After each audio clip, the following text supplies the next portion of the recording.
ஒரு பெரிய அரசன் இந்த உலகம் பூராவையும் ஆண்டுகிட்டு இருந்தான். ரொம்ப காலம் அப்படி அரசாட்சி பண்ணிகிட்டு இருந்தான். திடீர்னு அவனுக்கும் சில எதிரிகள் முளைச்சாங்க. அவங்கெல்லாம் ஒன்று சேர்ந்து இவனை தோற்கடிச்சுட்டாங்க. தோற்று போனதும் இவனுக்கு பயம் வந்துட்டுது, எங்கே எதிரிகள் நம்ம கொண்டுடுவாங்களோ அப்படின்னு. வெளியில் வந்தால் தனக்கு ஆபத்துன்னு பயந்துக்கிட்டு யாருக்கும் தெரியாமல் ஒரு குகைக்குள்ளே போய் பதுங்கி கிடக்கிறான். நிலைமையை பாருங்கள். முதல் நாள் அரண்மனையில் அதிகாரம் பண்ணிக்கிட்டு இருந்தவன் மறுநாள் குகையில் பயந்து போய் பதுங்கி கிடக்கிறான். ராத்திரி நேரம் வந்தது, பசி வயத்தை கிள்ளுது, பிச்சை எடுத்து சாப்பிட வேண்டிய நிலைமை. பிச்சை எடுக்கிறதுக்கு பாத்திரம் வேணுமே, என்ன பண்ணுறது அப்படின்னு அங்கேயும் இங்கேயும் பார்க்குறான். ஒரு மூலையில் யாரோ விட்டுட்டு போன ஒரு ஓடு கிடக்குது. அதை எடுத்துக்கிட்டு புறப்பட்டான். இருட்டில் வழி புரியல.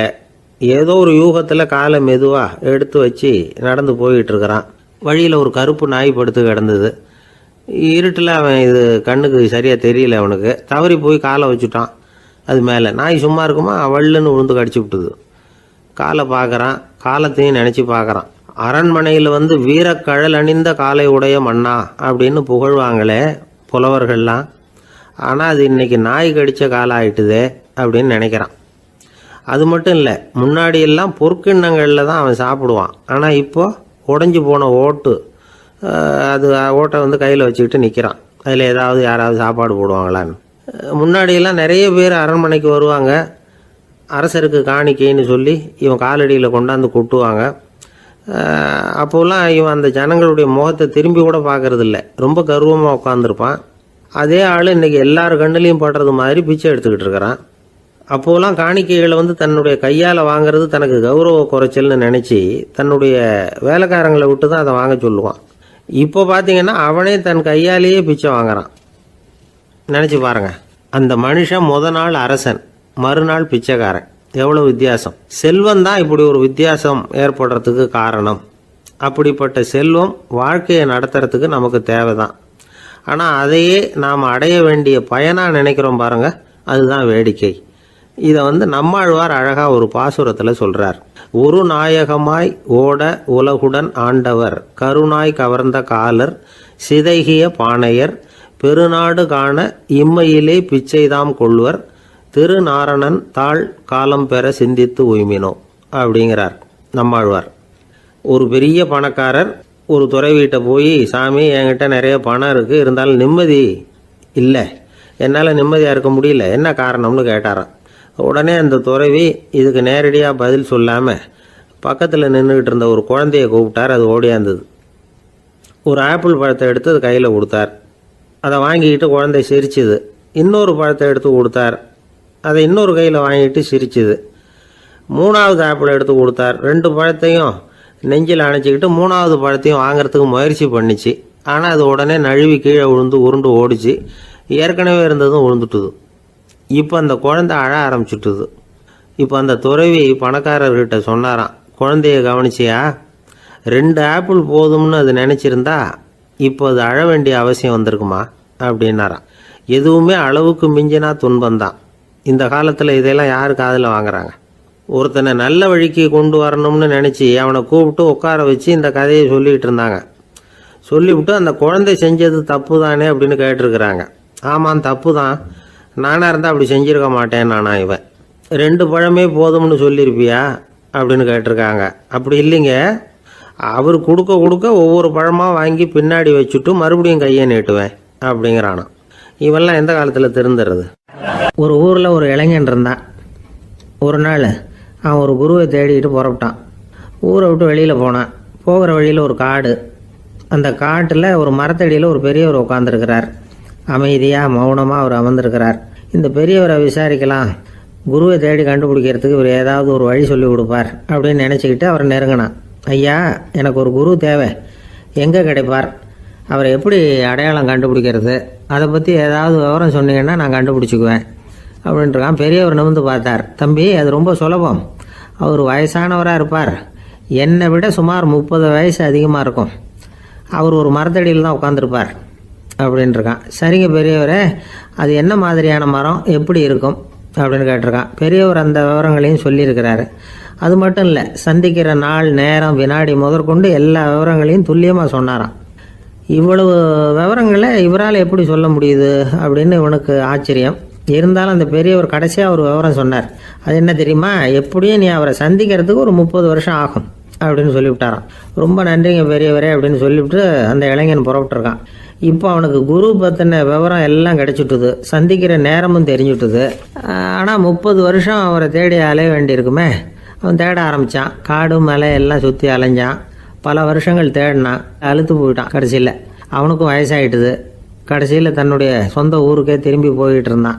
அங்கே ஒரு மரத்தடியில் அவன் தேடிக்கிட்டு இருந்த குருநாதர் கிடைச்சார். யார் அவருன்னா, 30 வருஷத்துக்கு முன்னாடி வழி சொல்லி கொடுத்தாருல அதே பெரியவர். அவருக்கு இப்போ 30 வயசு அதிகமாக இருந்தது. அதே மரம். அன்னைக்கு பெரியவர் சொன்ன அடையாளம் இப்போ பொருத்தமாக இருந்தது. இப்போ அந்த பெரியவர் சொன்னார், சரியாக வந்து சேர்ந்துட்டேன், வா, உனக்காக தான் நான் இவ்வளவு காலமும் காத்துக்கிட்டு இருந்தேன் அப்படின்னாரான். என்ன சொல்கிறீங்கன்றிருக்கான். 30 வருஷத்துக்கு முன்னாடி என்கிட்ட வந்தியே, அப்போவே என் காலம் வந்து முடிஞ்சு போயிருந்தது. அப்போவே என்ன உனக்கு அடையாளம் தெரியல, அதனால் இவ்வளவு காலம் உனக்காக காத்துட்டு இருக்கும்படி ஆயிட்டுது அப்படின்னாராம். ஐயா, அப்போவே நீங்கள் சொல்லியிருக்கலாமே, இதுதான் 30 வருஷம் கழித்து நீ சந்திக்க போகிற இடம், நான் தான் உன்னுடைய குரு அப்படின்னு சொல்லியிருக்கலாமே அப்படின்ட்டுருக்கான். அந்த பெரியவர் சிரிச்சுக்கிட்டே இதுக்கு பதில் சொன்னாராம். நான் எவ்வளவோ விவரமாக தான் சொன்னேன், நீ சரியாக புரிஞ்சிக்கல. காரணம், அப்போ நீ போதுமான அளவுக்கு பக்குவம் பெற்றிருக்கவில்லை. அதனால் புரியும் சக்தி இல்லாமல் போயிட்டுதப்போ 30 ஆண்டு காலம் நீ அலைஞ்சி தெரிஞ்சிருக்கிற. அது காரணமாக இப்போ உனக்கு அந்த பக்குவம் வந்துட்டுது. அதனால தான் அடையாளம் காண முடிஞ்சது, நானே உன்னுடைய குரு அப்படின்னாராம். இதுலேருந்து என்ன தெரியுதுன்னா, ஆன்மீகத்தில் மாணவனாக சேர்றதுக்கு கூட ஒரு பக்குவத்தன்மை தேவைப்படுது. ஒரு பெரிய ஞானி, அவர்கிட்ட சீடனாக இருக்க ஒருத்தன் வந்தான். எதிரில் நின்னான். ஞானி அவனை வெகு நேரம் உற்று பார்த்தார். அப்புறம் சொன்னார், சீடனாக இருக்கிறது ரொம்ப சிரமம்னார். நான் தயாராக இருக்கிறேன்னா. அது இன்னமும் சிரமமாச்சே, இங்கே வந்து குருவாக இருக்கிறது மட்டுமே சுலபம் அப்படின்னாராம். அப்படின்னா நான் குருவாகவே ஆயிடுறேன் அப்படின்னானா. இது போலவே இந்த காலத்தில் கதை ஒன்று உண்டு. ஒரு பள்ளிக்கூடத்தில் வகுப்பு ஆசிரியர் மாணவனை திட்டிக்கிட்டு இருந்தார். டேய், நீ 100க்கு 10 மார்க்கு தான் வாங்கிக்கிட்டு இருக்க. இவ்வளவு மோசமாக நீ படித்தா கடைசியில் மாடு மேய்க்கிறது கூட லாய்க்கு இல்லாதவனா ஆயிடுவேன். அதுக்கப்புறம் என்ன செய்ய போகிறேன் அப்படின்னாராம். பையன் தலையை சொரிஞ்சிக்கிட்டே சொன்னானா, சார் அப்படின்னா ஒன்று செய்கிறேன் அப்படின்னானா. இவர் கேட்டிருக்கார், என்ன செய்ய போகிறேன்னு. வேற என்ன சார், உங்களை மாதிரி ஒரு ஆசிரியர் ஆகிடுறேன் அப்படின்னானா. ஒரு ஊரில் ஒரு மன்னர் இருந்தார். அழகான அரண்மனையில் அவர் இருந்தார். அந்த அரண்மனையை விட அழகாக ஒரு மாளிகையை அந்த ஊர்லேயே வேற ஒருத்தன் கட்டியிருந்தான். அப்படி கட்டி முடித்ததில் அவனுக்கு ரொம்ப பெருமை. எத்தனையோ செல்வந்தர்கள்லாம் வந்து பார்த்துட்டு, இந்த மாளிகையை விலைக்கு கொடுத்துட்றியா, எவ்வளவு விலை சொன்னாலும் சரி நாங்கள் வாங்கிக்கிறதுக்கு தயாராக இருக்கோம் அப்படின்னு சொல்லி கேட்டு பார்த்துட்டாங்க. நான் இதை விற்கிறதுக்கு தயாராக இல்லை அப்படின்னு சொல்லிவிட்டான். அவ்வளவு சிறப்பாக கலை அம்சத்தோடு அதை கட்டி முடிச்சிருக்கிறான். அதுவே ஒரு பெரிய அரண்மனை மாதிரி இருந்ததுன்னா பார்த்துங்களேன். சுற்றிலும் அழகான பூந்தோட்டம். ஒரு நாள் அவன் எங்கேயோ வெளியூர் போயிட்டு திரும்பி வந்துக்கிட்டு இருக்கிறான். அப்போது அந்த மாளிகை தீப்பெட்டி எரிஞ்சிக்கிட்டு இருக்கு. பதறி போட்டான். விலைக்கு கேட்டவங்க யாராவது இதை செஞ்சுருக்கணும், இல்லைன்னா மன்னரே செய்த சதியோ என்னவோ, இப்படிலாம் அவனுக்கு சந்தேகம். ஒரு மூலையில் உட்காந்து அழ ஆரம்பிச்சிட்டான். அந்த சமயத்தில் அவனுடைய மகன் அங்கே ஓடி வந்தான்.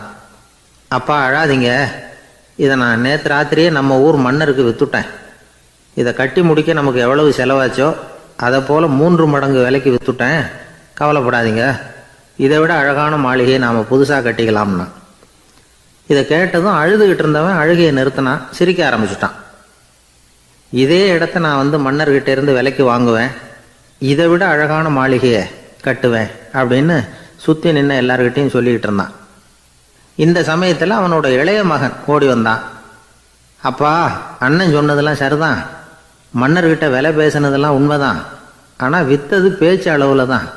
இனிமே தான் பத்திரம் வாங்கணும், எழுதணும், நீங்கள் கையெழுத்து போடணும், பதிவு பண்ணணும், மன்னர்கிட்ட பணம் வாங்கணும். அதுக்காகத்தான் உங்களை எதிர்பார்த்துக்கிட்டு இருந்தோம். அதுக்குள்ளே இப்படி ஆயிட்டுதுன்னா. இப்போ சிரிச்சுக்கிட்டு இருந்தவன் சிரிப்பை நிறுத்தினான். மறுபடியும் குழந்தை மாதிரி அழ ஆரம்பிச்சுட்டான். இது ஒரு சம்பவம். இதிலிருந்து என்ன தெரியுது? அந்த அழகான மாளிகை தன்னுடையது அப்படின்னு நினைக்கும் பொழுது அவனுக்கு அழுகை வந்தது. அது தன்னுடையது இல்லை அப்படின்னு நினைக்கிற போது சிரிப்பு வந்தது. மறுபடியும் அது தன்னுடையது தான் அப்படிங்கிற உணர்வு வரும்பொழுது அழுகை. எது எதிலிருந்து நீ நீங்கி இருக்கிறாயோ அது அதிலிருந்து உனக்கு துன்பம் இல்லை அப்படிங்கிறார் திருவள்ளுவர்.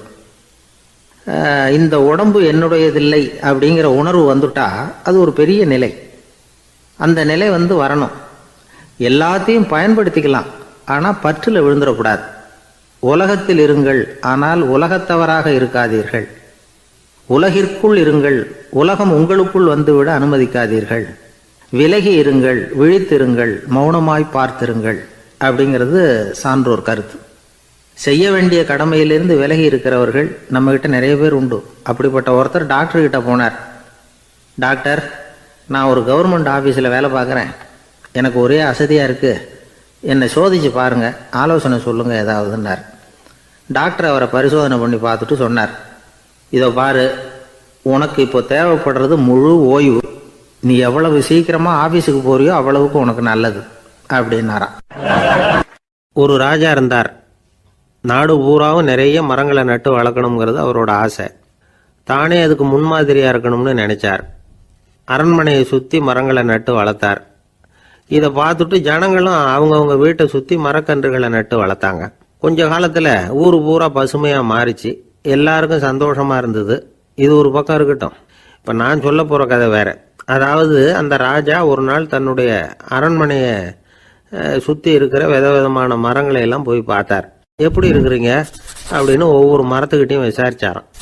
எந்த மரமும் சந்தோஷமாக இருக்கிறதா தெரியல. அதுக்கும் மனசில் ஒரு குறை. முதல்ல ஆலமரத்துக்கிட்ட போனார். அது சொல்லிச்சு, மண்ணா, நான் நல்லா பெருசாக வளர்ந்துருக்கிறேன், அடர்த்தியாக இருக்கிறேன், கிளையெல்லாம் 4 பக்கமும் நல்லா படர்ந்து தான் இருக்குது, இருந்தாலும் எந்த பிரயோஜனமும் இருக்கிறதா தெரியல எனக்கு. என்னுடைய பழம்லாம் ரொம்ப சின்னதாக இருக்குது, என் கண்ணுக்கு சரியாக புறப்பட மாட்டேங்குது. நான் இருக்கிற சைஸுக்கு என்னுடைய கிளையில் இருக்கிற பழம்லாம் எவ்வளவு பெருசாக இருக்கணும், அது இத்தினூண்டு இருக்கிறது எனக்கு பெரிய அவமானமாக இருக்குது. இப்படி இங்கே நின்றுக்கிட்டு இருக்கிறதே ரொம்ப கூச்சமாக இருக்குது. ஒரு நல்ல புயல் வந்ததுன்னா பேசாமல் சாஞ்சு விடலாமான்னு பார்க்குறேன் அப்படின்னு புலம்புது ஆலமரம். சரி இருக்கட்டும்னு நினச்சிக்கிட்டு ராஜா அடுத்தபடியாக ஒரு அத்தி மரத்துக்கிட்ட போனார். அதுவும் புலம்ப ஆரம்பிச்சுட்டுது.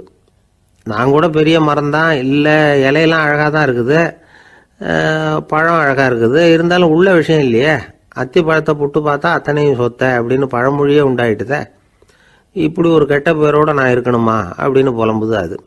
சரி இது இருக்கட்டும் அப்படின்னு சொல்லி அடுத்தபடியாக வேப்ப மரத்துக்கிட்ட போனார். அது தன்னுடைய வேதனையை வெளியிட்டது. எனக்கு எவ்வளவோ மருத்துவ குணங்கள்லாம் இருக்கிறதா சொல்லிக்கிறாங்க, இருந்தாலும் என்ன பிரயோஜனம், என்னுடைய பழத்தை மனிதர்கள் யாரும் விரும்பி சாப்பிட்றது இல்லையே அப்படின்னுது. ராஜா அடுத்தாப்புல இருந்த ஒரு பனை மரத்துக்கிட்ட போனார். நான் நல்லா உயரமாக தான் வளர்ந்துருக்கிறேன், மற்ற மரங்கள்லாம் என்னை அண்ணாந்து தான் பார்க்கணும், இருந்தாலும் என்கிட்ட நிழலுக்காக யாரும் ஒதுங்கிறது இல்லையே அப்படின்னுது. என்ன இது, எல்லா மரமும் இப்படி திருப்தி இல்லாமல் இருந்துகிட்டு இருக்குதே அப்படின்னு நினச்சிக்கிட்டே ராஜா அடுத்தபடியாக அங்கே இருந்த ஒரு பைன் மரத்துக்கிட்ட போனார். அழகாக உயரமாக பசுமையாக தான் இருந்தது, ஆனால் பழமோ பூவோ கிடையாது. அதை நினச்சி அது வருத்தப்பட்டுக்கிட்டு இருக்குது. ஓக் மரம் அது ஒன்று நின்றுட்டு இருந்தது. அது என்ன சொல்லிச்சுன்னா, இலையுதிர் காலத்தில் என் மேலே இருக்கிற எல்லா இலைகளும் உதிர்ந்து போடுது, முடி கொட்டின மனிதர்கள் மாதிரி மொட்டையாக நான் நிற்க வேண்டி இருக்குது, என்ன வாழ்க்கை இது அப்படின்னு சொல்லி அழுத்துக்கிட்டது. சரி புளிய மரம் என்ன சொல்லுது பார்ப்போம்னு அதுகிட்ட போனால், என்னுடைய நிழலில் யாருமே தங்க மாட்டாங்க, உடம்புக்கு சூடுன்னு ஒதுங்கி போயிடுவாங்க, அடிமரத்தை பார்த்தீங்கன்னா பட்டையெல்லாம் உறிஞ்சி பார்க்கறதுக்கே கேவலமாக இருப்பேன் அப்படின்னுது அது. முருங்கை மரம் என்ன சொல்லிச்சு தெரியுமா, என்னுடைய இலை காயெல்லாம் சாப்பிட்றவங்களுக்கு சத்து கொடுக்கறது வாசவம்தான், ஆனால் என் உடம்புல சத்தே கிடையாது, கொஞ்சம் வேகமாக காற்று அடிச்சதுன்னா முறிஞ்சி விழுந்துடுறேன், என்ன வாழ்க்கை இது அப்படின்னு சொல்லி அது வருத்தப்பட்டது. ராஜா யோசனை பண்ணார், என்ன இது மரங்கள் பூமியின் வரங்கள்னு சொல்கிறோம், மழை பெய்யறதுக்கு அதுதான் காரணம், பூமி செழிப்பாக இருக்கிறதுக்கும் அதுதான் காரணம், வீடு கட்டுறதுக்கு மரம், நாற்காலி செய்ய உபயோகப்படுத்துறதுக்கும் அதுதான் உபயோகப்படுது, மனுஷனுக்கு வேண்டிய ஆகாரங்களையும் கொடுக்குது, இப்படிலாம் இருந்தும் எல்லா மரமும் நிம்மதி இல்லாமல் இருந்துக்கிட்டு இருக்குதே அப்படின்னு நினைச்சார். அப்போ அங்கே இருந்த ஒரு மகிழ மரம் அவர் கண்ணில் பட்டுது. அந்த மரம் மட்டும் கொஞ்சம் நிம்மதியாக மகிழ்ச்சியாக இருக்கிறது மாதிரி தெரிஞ்சுது. உடனே ராஜா அதுகிட்ட போனார். உனக்கு மனசில் எதுவும் குறை இல்லையான்னு கேட்டார். இல்லை, நான் சந்தோஷமாக தான் இருக்கேன்னு அந்த மகிழ மரம். அப்படியான்னு ஆச்சரியமாக கேட்டார் ராஜா. ஆமாம் மன்னா, இந்த இடத்துல நீங்கள் ஒரு முருங்கை மரத்தையோ வேப்ப மரத்தையோ கூட நட்டிருக்கலாம், ஆனால் இந்த இடத்துல நடுறதுக்கு என்ன தேர்ந்தெடுத்துருக்குறீங்க, அதுவே எனக்கு பெருமை, அதுவே எனக்கு திருப்தி அப்படின்னு தான் மகிழ மரம். மகிழ மரம் சாதாரணமாக தான் இருக்கும், இளம் மஞ்சள் நிறத்தில் பூக்கள், அது காய்ந்தும் மனம் வீசும். மகிழ மரம் மாதிரி மன திருப்தியோடு வாழறதுக்கு நாம் கற்றுக்கணுமா. நாம் இந்த உலகத்தில் ஒரு நாயாவோ நரியாவோ கூட பிறந்திருக்கலாம், மனுஷனாக பிறந்திருக்கிறோம், அதுவே பெருமை தானே. இந்த நிறைவு தான் மகிழ்ச்சியின் ரகசியம். ஒரு பையன் அப்பா கிட்ட போய், அப்பா நீங்கள் இந்த உலகத்தில் ஒரு மனுஷனாக பிறந்தது என்னோட அதிர்ஷ்டம் நானா, ஏண்டா அப்படி சொல்கிறேன்னு இருக்கார் அப்பா. நீங்கள் ஒரு கரடியாக பிறந்திருந்தா இந்நேரம் நானும் ஒரு கரடி குட்டியாக தானே இருந்திருப்பேன் அப்படின்னானா பையன். ஒரு ஊரில் ஒரு ராஜா இருந்தார். பெரிய அரண்மனையில் தான் இருக்கிறார். எல்லா வசதியும் இருந்தது. இருந்தாலும் அவர் எல்லாரும் சொல்கிறது எப்படி தெரியுமா, பிச்சைக்கார ராஜா. அப்படி ஒரு பேர் அவருக்கு நிலைச்சி போச்சு. ஜனங்களும் சரி, மற்ற தேசங்களில் உள்ளவங்களும் சரி, அவர் அந்த பேர் சொல்லியே குறிப்பிடுறது வழக்கமாக போட்டுது. இது அவருக்கு ரொம்ப கவலையாக போச்சு.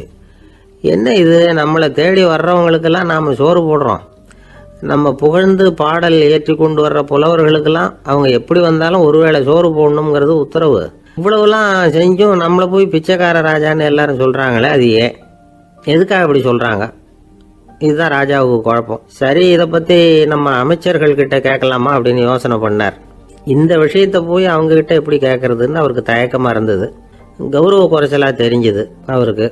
சரி, சாதாரண குடிமக்கள்கிட்ட இதை பற்றி கேட்கலாமா அப்படின்னு யோசனை பண்ணார். கேட்கலாம், ஆனால் அவங்க யாரும் ராஜா முன்னாடி வந்து நின்று தைரியமாக பேசக்கூடிய அளவுக்கு இல்லை. ராஜாவோட குழப்பம் நாளுக்கு நாள் அதிகமாக போச்சு. கடைசியாக அவர் ஒரு முடிவுக்கு வந்தார். அதாவது இதை பற்றி ஒரு பிச்சைக்காரங்கிட்டே கேட்டு பார்த்துட்டா என்ன. இதுதான் அவர் பண்ண முடிவு.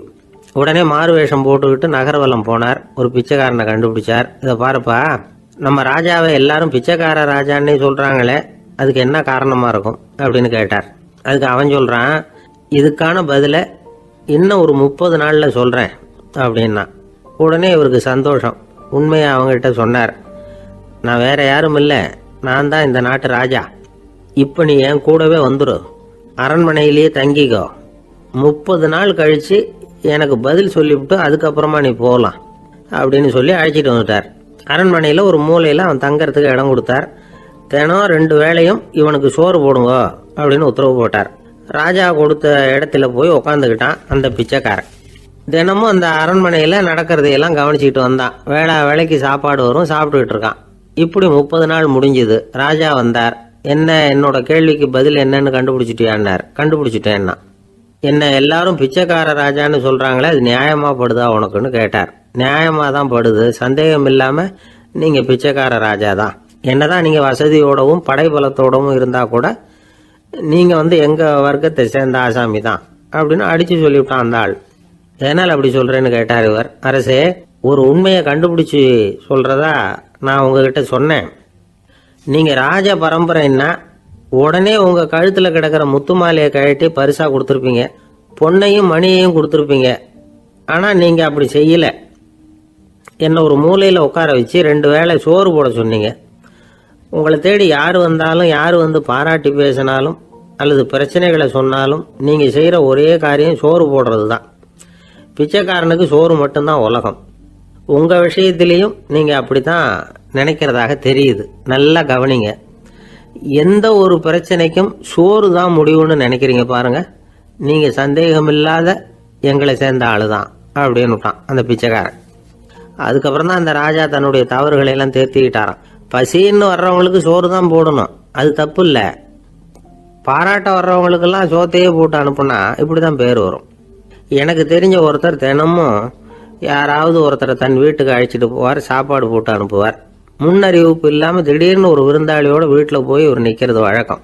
அந்த அம்மாவும் இவருக்காக தயார் பண்ணி வச்சிருந்ததை இவர் அழைச்சிட்டு வந்திருக்கிற விருந்தாளிக்கு போட்டுருவாங்க. விருந்தாளி சாப்பிட்டுட்டு போனதுக்கப்புறம் இவர் மனைவி கிட்ட உனக்கு சிரமம் வேணாம் அப்படின்னு சொல்லிவிட்டு பக்கத்தில் உள்ள ஒரு ஹோட்டலுக்கு போய் காசு கொடுத்து சாப்பிட்டுட்டு வந்துடுவார். பல நாள் இப்படி நடக்கும். ஒரு நாள் அவரை தனியாக கூப்பிட்டுக்கிட்டு போய் ஏன் இப்படி பண்ணுறீங்கன்னு கேட்டோம். அதுக்கு அவர் சொல்கிறாரு, எங்கள் வீட்டு சாப்பாட்டிலேருந்து தப்பிக்கிறதுக்கு எனக்கு வேற வழி எதுவும் தெரியல சார், அதனால தான் இப்படி பண்ணிட்டு இருக்கிறேன் அப்படின்னார் ரொம்ப பரிதாபமா. ஆந்திர நாட்டில் ஒரு அரசர் இருந்தார். அந்த அரசர்கிட்ட ஒரு அமைச்சர் இருந்தார். அந்த அமைச்சர் பேர் ராயண பாஸ்கர். அவர் ஒரு பெரிய அறிவாளி. அது மட்டும் இல்லை, மிகச்சிறந்த கொடையாளி. யார் எது கேட்டாலும் இல்லைன்னு சொல்ல மாட்டாராம். அதன் காரணமாகவே அவர்கிட்ட இருந்த செல்வம் நாளுக்கு நாள் குறைஞ்சிக்கிட்டே வந்துட்டு தான். கடைசியில் குடும்பத்துக்குன்னு எதுவும் வைக்காமலே அவர் போய் சேர்ந்துட்டார். மகனும் இறந்துட்டார். அந்த குடும்பத்தில் மிஞ்சி இருந்தது அவருடைய மருமகள், ஒரு பேரன், அவ்வளவுதான். இருந்த ஒரே சொத்து பழுதடைஞ்ச ஒரு வீடு. அந்த அம்மா மற்ற வீடுகளில் வேலை செஞ்சு தன்னுடைய பிள்ளைய படிக்க வச்சுக்கிட்டு வராங்க.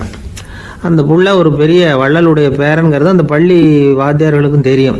அதனால் அவங்களும் இவங்ககிட்ட கொஞ்சம் அன்பாகவும் அக்கறையாகவும் பழகி பாடம் சொல்லி கொடுத்துக்கிட்டு இருக்கிறாங்க. ஒரு நாள் ஒரு புகழ்பெற்ற கவிஞர் ஒருத்தர் அந்த பள்ளிக்கூடத்துக்கு வந்திருக்கிறார். ஆசிரியர்கள்கிட்ட பேசிக்கிட்டு இருந்தப்போ ஒரு செய்தியை சொன்னாராம்.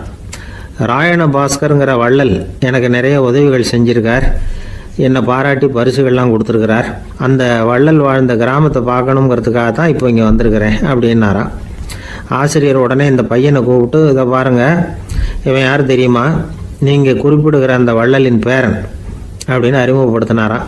கவிஞரின் கண்களில் ஆனந்த கண்ணீர். அந்த பரவச நிலையிலேயே அந்த வள்ளலை பற்றி கவி பாட ஆரம்பிச்சுட்டாராம். இந்த சின்ன பையன் அதை கேட்டிருக்கிறான்.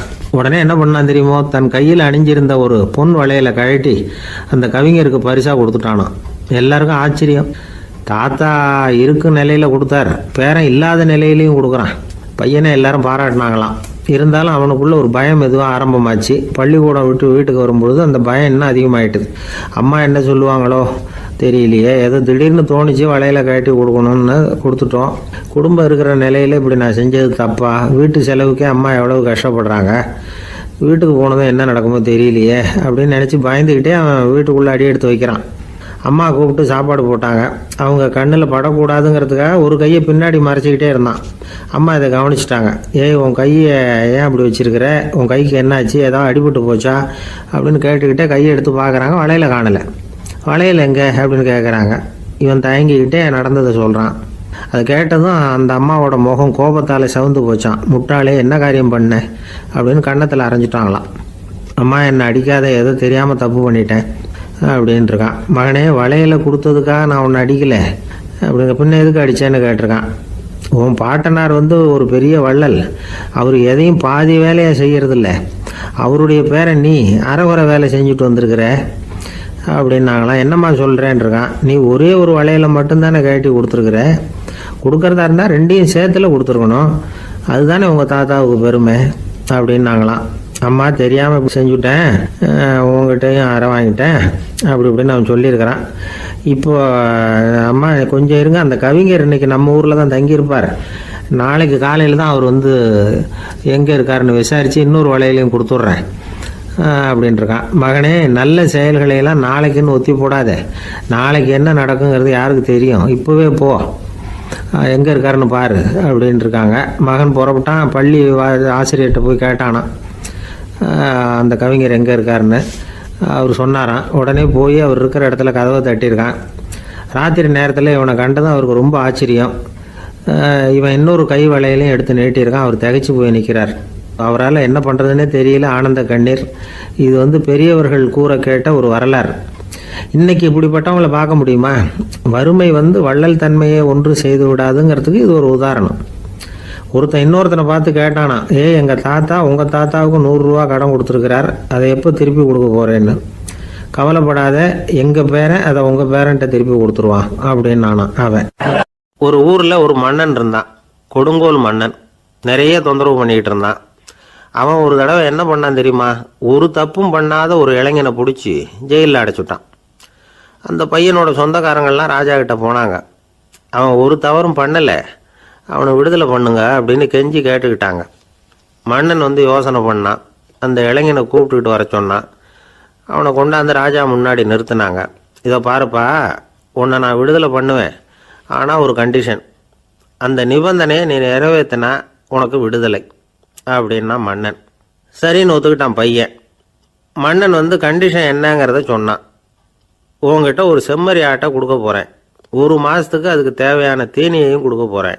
1 மாதம் கழித்து அந்த ஆட்டை எடை போட்டு பார்ப்பேன். அந்த ஆட்டின் எடை கொஞ்சம் கூட கூடி இருக்கக்கூடாது. எடை கூடி இருந்தால் உனக்கு விடுதலை கிடையாது. என்ன சொல்கிற அப்படின்னா. பையனுக்கு ஒன்றும் புரியல, பயமாக போயிட்டுது. குழம்பிக்கிட்டே நின்றுக்கிட்டு இருக்கிறான். சரி, 1 நாள் டைம் தரேன், நல்லா யோசனை பண்ணி பார்த்துட்டு நாளைக்கு உன் முடிவை சொல்லு அப்படின்னா மன்னன். பையன் கவலையோடு வெளியில் வந்தான். அங்கே ஒரு பெரியவர் நின்றுக்கிட்டு இருந்தார். அவர்கிட்ட விஷயத்தை சொன்னான். அந்த பெரியவர் இந்த பையனுக்கு காதோட காதாக ஒரு வழியை சொல்லி கொடுத்தார். அதை கேட்டதும் பையன் மறுபடியும் மன்னன் முன்னாடி நின்னா, உங்கள் நிபந்தனையை ஏற்றுக்கிறேன்னு சொன்னான். மன்னன் ஒரு ஆட்டுக்குட்டியையும் அதுக்கு 1 மாதத்துக்கு தேவைப்படுற தீவனத்தையும் கொடுக்கும்படியாக உத்தரவு போட்டான். கொடுத்தாங்க, ஓடிட்டு போயிட்டான். 1 மாதம் தினமும் தவறாமல் அந்த தீவனத்தை ஆட்டுக்குட்டிக்கு போட்டுக்கிட்டு இருக்கிறான். 1 மாதம் கழித்து அந்த ஆட்டை அரண்மனைக்கு ஓட்டிகிட்டு போனான். மன்னன் அதை எடை போட்டு பார்க்குறான், எடை கூடவே இல்லை, அப்படியே தான் இருக்குது. உடனே போட்ட நிபந்தனைப்படி அந்த இளைஞனை வந்து விடுதலை பண்ணிவிட்டான். சரி, ஆட்டுக்கு எடை கூடாமல் இருக்கிறதுக்கு அந்த பெரியவர் சொல்லி கொடுத்த யோசனை என்ன அப்படின்னா, அது வேற ஒன்றும் இல்லை. அந்த ஆட்டுக்கு எதிரில் அது கண்ணில் படுற மாதிரி ஒரு ஓநாயை கட்டி போட சொன்னார். அவ்வளவுதான். ஆட்டுக்கு ஓநாய்ங்கிறது பிறவி பகை. ஓநாயை பார்த்தா ஆடு நடுங்க ஆரம்பிச்சிரும், அவ்வளவு பயம். தினமும் அந்த ஆடு பயந்துக்கிட்டே தீனி சாப்பிட்டுது, எடை கூடல. அதுதான் ரகசியம். இது வந்து சின்ன பிள்ளைங்களுக்கான ஒரு கதை. இதிலேருந்து தெரிஞ்சுக்க வேண்டிய உண்மை என்னன்னா, நாமெல்லாம் சாப்பிட்றப்ப மனசும் உடம்பும் அமைதியாக இருக்கணும். அப்போதான் அது உடம்புல ஒட்டும். அவசரத்துலையும் பயத்துலையும் சாப்பிட்டா அது சரியா ஜீரணம் ஆகாது. இன்னொரு ராஜா இருந்தார். அவரும் ஒரு இளைஞனை ஜெயிலில் அடைச்சி விட்டார். விடுதலை பண்ணணும்னா ஒரு கண்டிஷன்னார். என்னன்னு கேட்டான். ஒரு ஆட்டுக்குட்டியை அவன் முன்னாடி கொண்டாந்து நிறுத்துவேன், நீ அதுக்கிட்ட ஒரு கேள்வி கேட்கணும், அதுக்கு சரியான பதிலை சொல்லணும். அப்படி செஞ்சுட்டா உனக்கு விடுதலைன்னார். இளைஞன் யோசனை பண்ணி பார்த்தான், சரின்னு ஒத்துக்கிட்டான். அது பிரகாரமே ஆட்டுக்குட்டியை பதில் சொல்ல வச்சுட்டான். என்ன நடந்தது தெரியுமா? ஆட்டுக்குட்டியை கொண்டாந்து நிறுத்தினாங்க. இவன் மெதுவாக அதுகிட்ட போனான். அது காதுகிட்ட போய் ஏப்ரலுக்கு விவசாயிகள் வந்து அவங்க விவசாயம் முன்னேறி இருக்கிற அளவுக்கு விவசாயிகளுடைய வாழ்க்கை தரம் முன்னேறலை. அந்த அளவுக்கு அவர்கள் வந்து நாட்டுக்காக உழைச்சிக்கிட்டு இருக்கிறாங்க. அந்த காலத்திலே அதை பற்றி ஒரு கதை சொல்றது உண்டு. ஒரு வயசான ஆள் நிலத்தில் ஏறு ஊதுகிட்டு இருந்தாராம். கிழிஞ்சு போன ஒரு சின்ன துண்டை தான் இடுப்பில் கட்டியிருந்தாராம். தலையில் ஒரு கந்தலை சுற்றி இருந்தார். உடம்பு பூரா சேரு, ரொம்ப ஏழை. ஏறு ஓட்டிகிட்டு இருக்கிறவர் வேற எப்படி இருப்பார்? இருந்தாலும் அந்த ஆள் ரொம்ப ஜாலியாக பாட்டு பாடிக்கிட்டே ஏறு ஊதுகிட்டு இருந்தாராம். உடம்புல தான் அவர் ஏழையை தவிர மனசில் ஒரு ஏழையா தெரியல. அந்த சமயத்தில் அந்த நாட்டு ராஜா அந்த பக்கமாக குதிரை மேலே வந்தாராம். வேட்டைக்கு போயிட்டு பரிவாரங்களோட திரும்பி வந்துகிட்டு இருக்கிறார். ரொம்ப செல்வ செழிப்புல இருக்கிற ராஜா அவர். அவரு இந்த வயசான விவசாயியை பார்த்திருக்கார். இந்த ஆள் ரொம்ப ஏழைங்கிறது அவர் பார்த்தாவே பளிச்சுன்னு தெரியுது. கட்டிக்கிறதுக்கு நல்ல துணி இல்லை, உடம்போ இழைச்சி போயிருக்குது, வயிறு முதுகுல போய் ஒட்டிட்டு இருக்கு, கண்ணு குழு விழுந்து போயிருக்குது. ஆனாலும் முகத்தை பார்த்தா சந்தோஷமா இருக்கிற மாதிரி இருக்கு. இவ்வளவு உற்சாகமா பாடிட்டு இருக்கிறாரே அப்படின்னு ஆச்சரியமா நினைச்சு பார்த்தார் அந்த ராஜா. சரி, அவர்கிட்ட கொஞ்சம் பேச்சு கொடுத்து பார்க்கலாம் அப்படின்னு முடிவு பண்ணார். ஐயா பெரியவரே, இப்படி கொஞ்சம் வர முடியுமான்னாராம். பொழுது போறதுக்குள்ள நான் இந்த வயல் பூரா உழவு ஓட்டி ஆகணும், அதனால பேசுறதுக்கு நேரம் இல்லை அப்படின்னாராம் அந்த பெரியவர். என்ன அவ்வளவு அவசரமா? மீதி இருந்தா நாளைக்கு ஊதுவப்படாதா? அது சரி, உனக்கு எத்தனை ஏக்கர் நிலம் இருக்கு அப்படின்னு விசாரிச்சிருக்கார் ராஜா. எனக்குன்னு சொந்தமா உள்ளங்கை அளவு கூட நிலம் கிடையாது. இது எங்க முதலாளியோட நிலம். இதை பூராவும் ஊது முடிச்சாதான் அவர் கூலி கொடுப்பார். நான் கூலிக்கு ஊதுகிட்டு இருக்கிறேன். உங்ககிட்ட பேசிக்கிட்டு இருந்தா அவருக்கு துரோகம் பண்ணது மாதிரி ஆயிடும் அப்படின்னாராம். ராஜா குதிரையை விட்டு கீழே இறங்கினார். வரப்புல நடந்து அந்த பெரியவர்கிட்டயே போனாராம். சரி, ஒரு நாள் பூரா ஊதான் உனக்கு எவ்வளவு கூலின்னு கேட்டிருக்கார். 8 அணா கூலி கிடைக்கும்னாராம் அவர். இது ரொம்ப காலத்துக்கு முன்னாடி நடந்த ஒரு சம்பவங்கிறதுனால அப்ப 8 அணா கூலிங்கிறது ரொம்ப பெருசு. இருந்தாலும் அதுவும் அந்த ராஜாவுக்கு பெரிய கூலியா தெரியல. இவ்வளவுதானா, இதை வச்சுக்கிட்டு நீ எப்படி காலம் தள்ளுற அப்படின்னாராம். ஒன்னும் கவலை இல்லை அப்படின்னாராம் அவரு. ராஜாவுக்கு ரொம்ப ஆச்சரியமா போச்சு.